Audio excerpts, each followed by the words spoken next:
नमस्कार, स्वदेश न्यूज की खास पेशकश अग्निपथ में आप सभी का स्वागत है। मैं हूं आपके साथ भागीरथ साहू। उत्तर प्रदेश विधानसभा का सत्र आज से शुरू हो गया है। बजट सत्र शुरू होते ही राज्यपाल के अभिभाषण के समय विपक्ष ने जोरदार हंगामा किया। राज्यपाल ने अभिभाषण शुरू ही किया था कि हाथों में बैनर पोस्टर लिए समाजवादी पार्टी ने हंगामा कर दिया।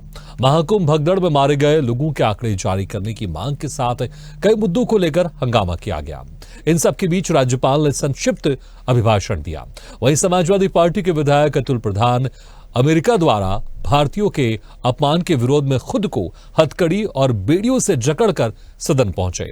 इसके साथ ही विधानसभा में नेता प्रतिपक्ष माता प्रसाद पांडे ने कहा था कि फ्लोर लैंग्वेज में अंग्रेजी की जगह उर्दू कर दिया जाए। इसके जवाब में सीएम योगी ने कहा कि विपक्ष हर अच्छे काम का विरोध करता है, ये उर्दू की वकालत करते हैं और भोजपुरी अवधि का विरोध करते हैं। समाजवादियों का चरित्र इतना दोहरा हो गया है कि वह अपने बच्चों को अंग्रेजी पब्लिक स्कूल में भेजेंगे और दूसरे के बच्चों को उर्दू पढ़ने की सलाह देंगे। उसके बच्चों को मौलवी बनाना चाहते हैं। तो सत्र की शुरुआत ही हंगामेदार रही है। विपक्ष समाजवादी पार्टी महाकुंभ में भगदड़, मिल्कीपुर उपचुनाव से लेकर जातीय जनगणना, संभल हिंसा और कानून व्यवस्था के मुद्दे पर सरकार को घेरने के लिए तैयार है। तो सत्ता पक्ष भी हर सवालों के जवाब के लिए आक्रामक है। तो इसी खास मुद्दे पर करेंगे चर्चा, लेकिन पहले देख लेते हैं योगी आदित्यनाथ ने क्या कुछ कहा विधानसभा में। कि आप समाजवादियों का चरित्र ही इतना दोहरा हो चुका है, इतना दोहरा हो चुका है कि अपने बच्चों को भेजेंगे इंग्लिश पब्लिक स्कूल में और दूसरों के बच्चों को बोलेंगे कि एक गांव के उस विद्यालय में पढ़े जहां संसाधन भी नहीं है। ये दोहरा आचरण और जाकी रही भावना जैसी प्रभु मुरारी देखी तिन तैसी, यह तो आचरण आप लोगों का है। इसीलिए आपने कल भी भोजपुरी का विरोध किया, अवधी का विरोध किया, बुंदेलखंडी का विरोध किया और आप लोग अपने दैनिक जागरण में, दैनिक जीवन में इस प्रकार के आचरण के आदी हो चुके हैं। और इसलिए अध्यक्ष जी, इसका अभिनंदन हम लोग करते हैं और इन बोलियों को सम्मान मिलना चाहिए। इनके संरक्षण के लिए ही हमारी सरकार भोजपुरी एकेडमी का गठन कर रही है, अवधी एकेडमी का गठन कर रही है संत तुलसीदास जी के नाम पर।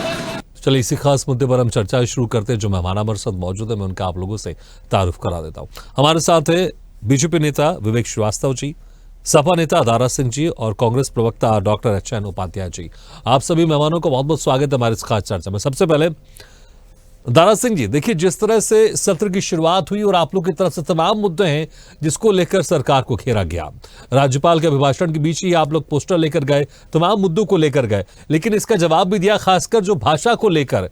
जिस तरह से आपने अभी सुना होगा, मुख्यमंत्री योगी आदित्यनाथ ने संसद में बयान भी दिया, संबोधित भी किया, क्योंकि कहा कि आप लोग सिर्फ एक ही भाषा को बढ़ाने की बात करते हैं, क्योंकि ये आप लोग का दोहरा चरित्र है। सबसे पहले तो स्वदेश के सभी पैनलिस्ट और स्टाफ को नमस्कार और हमारे जो मेहमान बैठे हुए हैं उनको भी नमस्कार। देखिए, मुख्यमंत्री जी ने कई ऐसे भाषण दिए, आप लोग भी सुने होंगे। इन्होंने समाजवादी पे आरोप लगाया, मतलब पिछले 7 वर्षों से ये सिर्फ आरोप लगा रहे हैं। ये नहीं सिद्ध कर पा रहे हैं कि भारतीय जनता पार्टी की डबल इंजन की जो सरकार है वो क्या किया। इन्होंने कहा कि हमारे समाजवादी के अंग्रेजी स्कूल में जा रहे बच्चे। भाई आप बता दीजिए, सरकार आपकी चलिए, मानिए मुख्यमंत्री जी के पास बच्चे और परिवार नहीं है, मगर इनके मंत्री कहाँ हैं, इनके बच्चे कहाँ जा रहे हैं? क्या प्राइमरी स्कूल में जा रहे हैं? पहले ये जो चीज कह रहे हैं वो साबित तो करें। मैंने तो कई बार समाजवादी भारतीय जनता पार्टी से मांग की है। जब मैंने भाजपा से मांग की है, ना भाजपा को कोई नेता बोलता है, ना मुख्यमंत्री जी बोलते। मैंने कहा जितने डीएम हैं उनके बच्चे गांव में जाए, प्राइमरी स्कूल में पढ़े, जितने आईपीएस हैं उनके बच्चे प्राइमरी स्कूल में पढ़े, और मुख्यमंत्री जी के साथ जितने मंत्री हैं उनके बच्चे भी जाके प्राइमरी स्कूल में पढ़े। और भाषा की, देश हमारा जो है हर भाषा का सम्मान करता है, हर धर्म का सम्मान करता है। समाजवादियों पर आरोप लगाने से अच्छा था कि उत्तर प्रदेश के मुख्यमंत्री जी आज विधानसभा के अंदर कहते कि उत्तर प्रदेश के जितने डीएम हैं, जितने एसपी हैं, जितने एसडीएम हैं, मैं सबके बच्चों को आदेश करता हूं कि वो जाकर प्राइमरी स्कूल में जाकर पहले पढ़ाएं, उसके बाद भारतीय जनता पार्टी, समाजवादी पार्टी या इंडिया गठबंधन में कांग्रेस के ऊपर उंगली उठाए। मगर उत्तर प्रदेश के मुख्यमंत्री जी को सिर्फ भाषण देना आता है। हम तो लगता है कि ये जब मुख्यमंत्री पद पे नहीं रहेंगे तो ये जाके उसमें फिल्मों में काम करेंगे। नहीं, लेकिन योगी जितनी भी आदित्यनाथ स्क्रिप्ट ने यहाँ पर देखिए, आप जिस तरह से अंग्रेजी भाषा को लेकर कह रहे, भाषा का अंग्रेजी भाषा को लेकर विरोध नहीं किया है। आप ही के नेता है माता प्रसाद पांडे जी, उन्होंने कहा है कि फ्लोर जो लैंग्वेज है उसमें अंग्रेजी की जगह उर्दू कर दिया जाए। उसके बाद ये जवाब यहां पर योगी आदित्यनाथ ने दिया, क्योंकि वो कह रहे हैं कि आप लोग को सिर्फ उर्दू से प्रेम है, आप लोग को बाकी आप लोग भोजपुरी भाषा का, अवधी भाषा का जो स्थानीय भाषा उसका आप लोग विरोध करते हैं। जी दारा सिंह जी, आपको आवाज आ रही है मेरी? चलिए, लगता है शायद आपका संपर्क हमसे टूट गया है। Doctor H N Upadhyay ji, आप मुझे सुन पा रहे हैं? जी दारा सिंह जी, आऊंगा आपके पास फिर आपसे पूरा जवाब ले लेंगे। अभी बीच में थोड़ा संपर्क टूट गया था आपसे। उपाध्याय जी, क्या कहेंगे आप? देखिए, जिस तरह से सत्र की शुरुआत हो गई है, बजट सत्र है ये, कितना बजट आएगा, कैसा रहेगा बजट, इसको लेकर तो अभी चर्चा नहीं हो रही, लेकिन सत्र की शुरुआत में भाषा को लेकर हंगामा शुरू हो गया है। यहाँ पर महाकुंभ का भी मुद्दा है, लेकिन कांग्रेस की तरफ से यहाँ पर किन मुद्दों के साथ ही विपक्षी जो पार्टी, खासकर समाजवादी पार्टी, उनका एजेंडा क्लियर है, किन किन मुद्दों के साथ जा रहा है? कांग्रेस किन मुद्दों के साथ यहाँ पर बीच में सरकार को घेर रही है? देखिए भागीरथ जी, उत्तर प्रदेश विधानसभा का जो बजट सत्र शुरू हुआ उसमें जो है सब झूठी बातों को माननीय राज्यपाल द्वारा पढ़ाया जा रहा था। उसका विपक्ष की पार्टियों द्वारा विरोध किया जा रहा था। उसमें राज्यपाल का विरोध नहीं था, क्योंकि वो जो सरकार लिखती है वही वो बोलते हैं। दूसरी बात, यहाँ पर सबसे पहले महाकुंभ में हमारे हिंदू भाई या दर्शनार्थी जितने इतनी उनकी दुर्घटना में मौत हो गई, सरकार की जो है अच्छी व्यवस्था न होने के कारण उसके प्रति एक इन्होंने संवेदना नहीं व्यक्त किया। जबकि विधानसभा सत्र शुरू हो रहा है ना, जब से महाकुंभ में दुर्घटना हुई, उनके प्रति संवेदना व्यक्त करना चाहिए ना। ये तथाकथित अपने को हिंदुओं की सरकार कहते हैं और उन दर्शनार्थियों के लिए एक शब्द भी इन्होंने संवेदना का नहीं व्यक्त किया। इसी से समझ जाइए कि बजट सत्र की शुरुआत करने में इनकी क्या मंशा रही। दूसरी बात, जहां तक आप भाषा की बात करते हैं, भाषा पर चर्चा कर रहे हैं, चर्चा हो रही है, और आदरणीय मुख्यमंत्री की भाषा देखिए कैसी थी, कठमुल्लों की भाषा, और यानी एक तरह से धार्मिक फुट इसमें भी देना।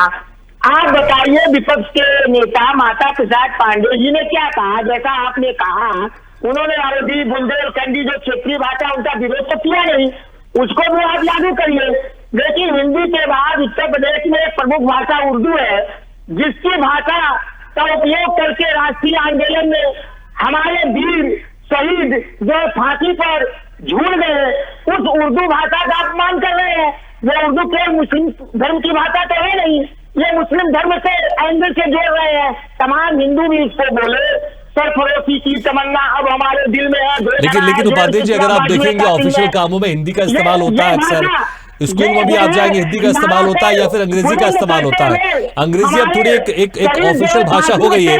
उर्दू अगर हम कहेंगे, मुझे लगता है शायद धार्मिक संस्थानों में इसका ज्यादा इस्तेमाल किया जाता है, लेकिन जो बाकी स्कूलों में इसका इस्तेमाल नहीं होता है। अच्छा, आप बताइए, हमारे यहाँ संस्कृत सनातनी भाषा है, संस्कृत को क्यों नहीं कर रहे हैं? ये तो बढ़ते रहे सनातन धर्म का सम्मान करते हैं। ठीक है, मुझे लगता है कि ये वाकई आपने एक अहम सवाल पूछा संस्कृत को लेकर।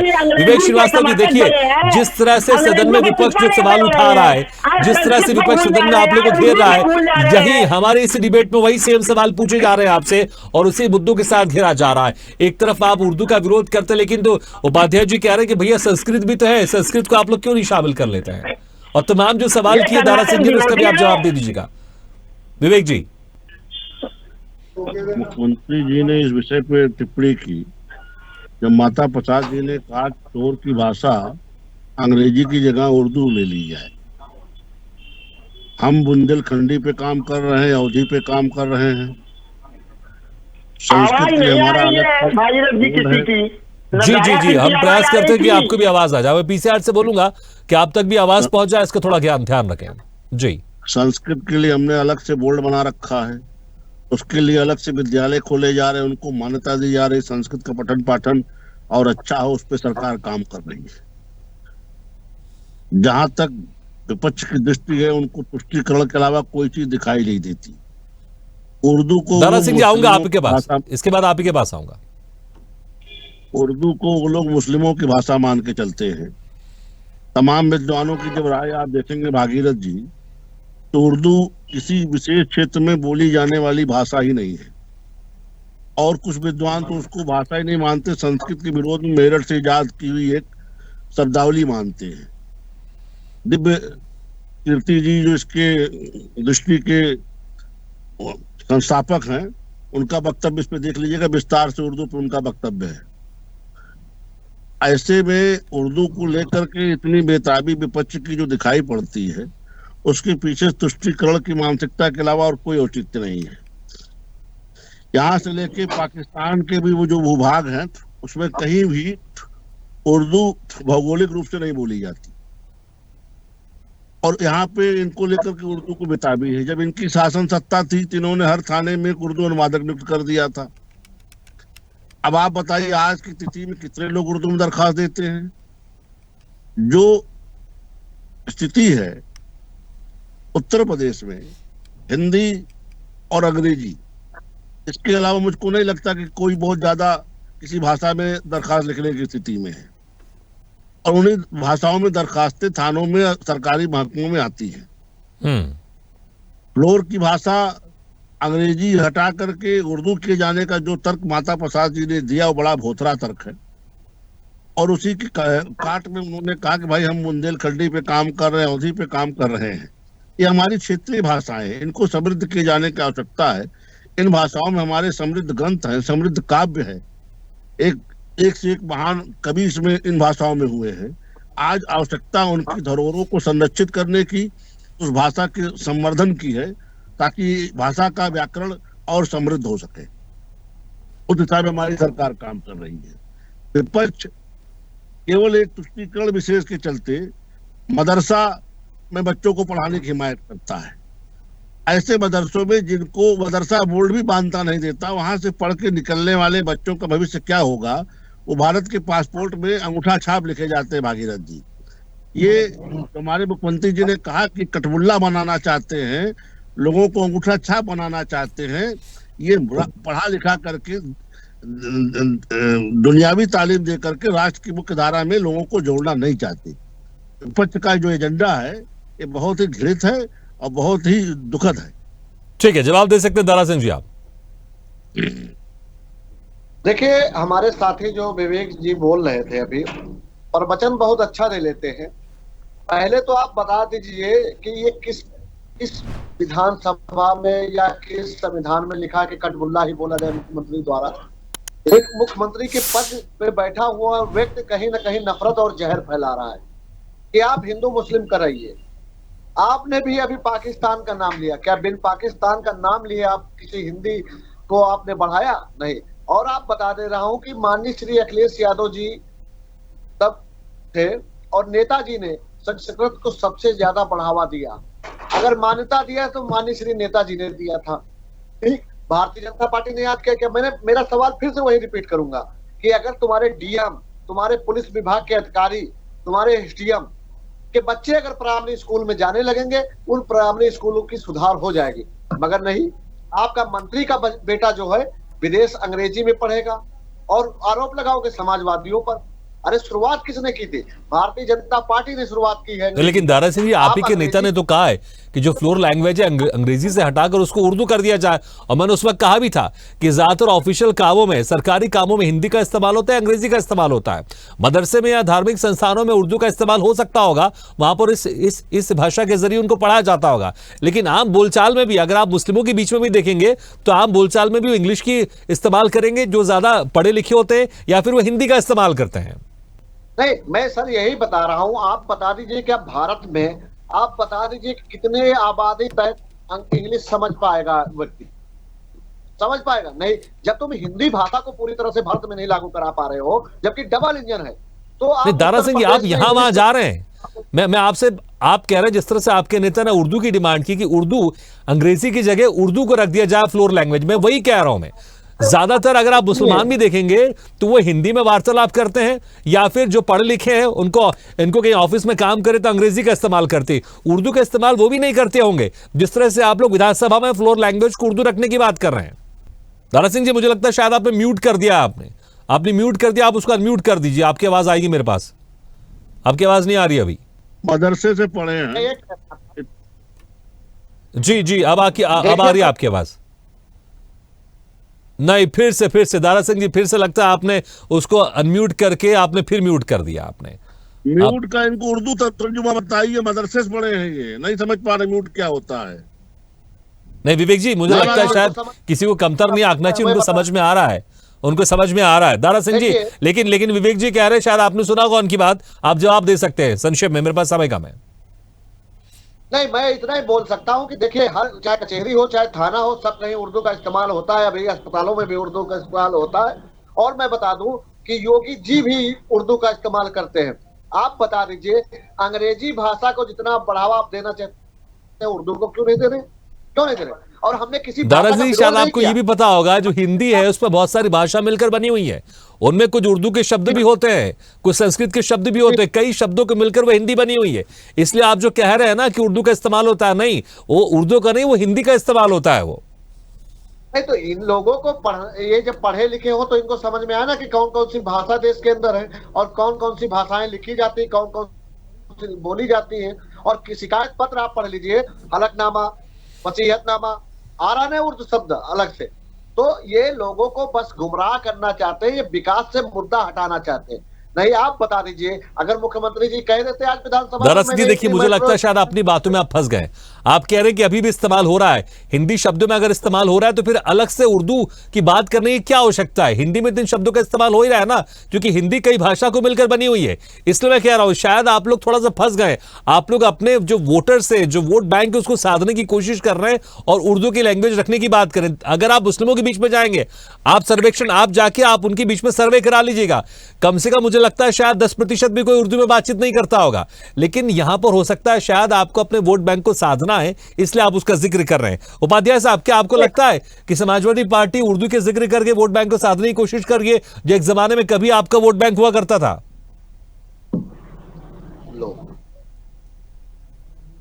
उपाध्याय जी, अब आपने भी म्यूट कर दिया। ध्यान में रखते हुए वोट बैंक की बात नहीं करते हैं। आ रही है आपकी आवाज? जहां तक आप कहते हैं, आवाज आ रही है ना? जी आ रही है, अब आपकी आवाज आ रही है।